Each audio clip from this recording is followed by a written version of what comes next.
নমস্কার বন্ধুরা, AJP creation with রান্নাঘরে আপনাদের সকলকে স্বাগত জানিয়ে শুরু করছি আরও একটি নতুন পর্ব। আজ আরও একটি মজাদার নতুন ইন্টারেস্টিং রেসিপি নিয়ে হাজির হয়েছি আপনাদের সামনে। আজ আমি বানাবো সকলের পছন্দের কুলের আচার রেসিপি।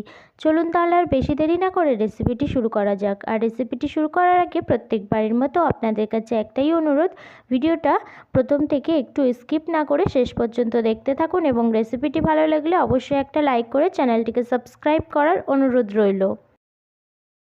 রেসিপিটি বানানোর জন্য আমি এখানে কিছু কুল শুকিয়ে রেখেছিলাম, সেই কুলগুলো থেকে বোটাগুলোকে বেছে নেব।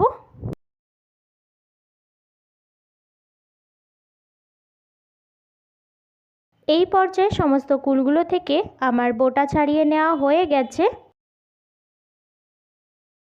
এবার কুলের মধ্যে যে নোংরাগুলো আছে সেগুলো জল দিয়ে ধুয়ে ভালোভাবে পরিষ্কার করে নেব, যাতে কোনো নোংরা না থাকে কুলের মধ্যে। এই পর্যায়ে কুলগুলোকে আমার পরিষ্কার জলে ভালোভাবে ধুয়ে নেওয়া হয়ে গেছে। কুলের আচার বানানোর জন্য মশলা বানিয়ে নেব। এখানে আমি বাড়িতেই আদা গুঁড়ো বানিয়ে রেখেছিলাম, সেই আদা গুঁড়োটা হালকা একটু ফ্রাই করে নেব কড়াইতে। এই আদা গুঁড়ো রেসিপির লিঙ্কটা আমি ডেসক্রিপশন বক্সে দিয়ে দেব, আপনারা সেখান থেকে দেখে নেবেন।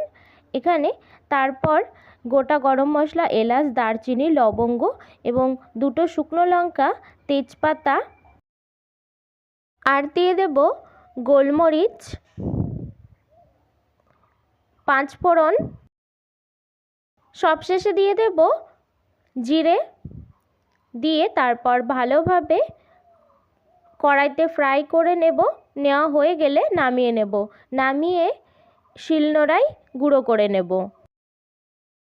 কুলের আচার বানানোর জন্য আমি এখানে কড়াইতে সামান্য একটু তেল দিয়ে দিয়েছি। তেলটা আমার গরম হয়ে গেছে। দুটো গোটা শুকনো লঙ্কা দিয়ে দিচ্ছি, আর এখানে দিয়ে দিচ্ছি দারচিনি, এলাচ, লবঙ্গ আর দুটো তেজপাতা। এটা ফোড়ন দেওয়ার পর তারপর কুলগুলো দিয়ে দিচ্ছি।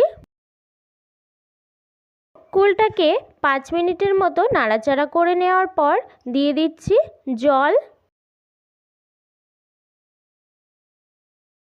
এই পর্যায়ে কুলগুলো হাফ সিদ্ধ হয়ে গেছে।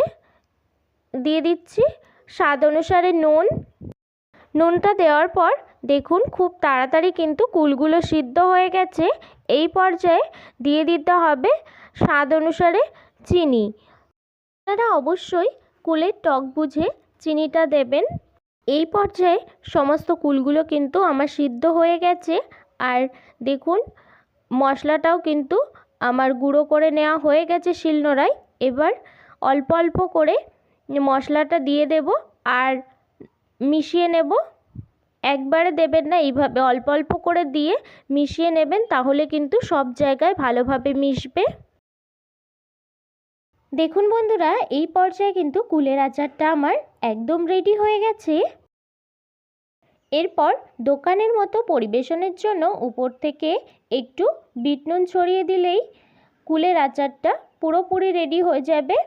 আমার এই কুলের আচারের রেসিপিটি যদি আপনাদের ভালো লেগে থাকে তাহলে অবশ্যই একটা লাইক করে দেবেন এবং কমেন্টের মাধ্যমে জানাবেন আমার এই রেসিপিটি আপনাদের কাছে কেমন লেগেছে, এবং বেশি বেশি করে শেয়ার করে আমার পাশে থাকবেন, আমাকে আরও উৎসাহিত করবেন।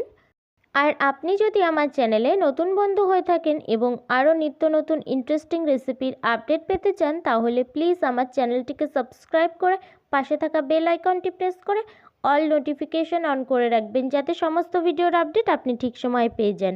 আজ এই রেসিপিটি এই পর্যন্তই। আরও একটি মজাদার নতুন কোনো ইন্টারেস্টিং রেসিপি নিয়ে আপনাদের সাথে দেখা হবে আরও একটি নতুন পর্বে। সবাই সুস্থ থাকবেন, সাবধানে থাকবেন।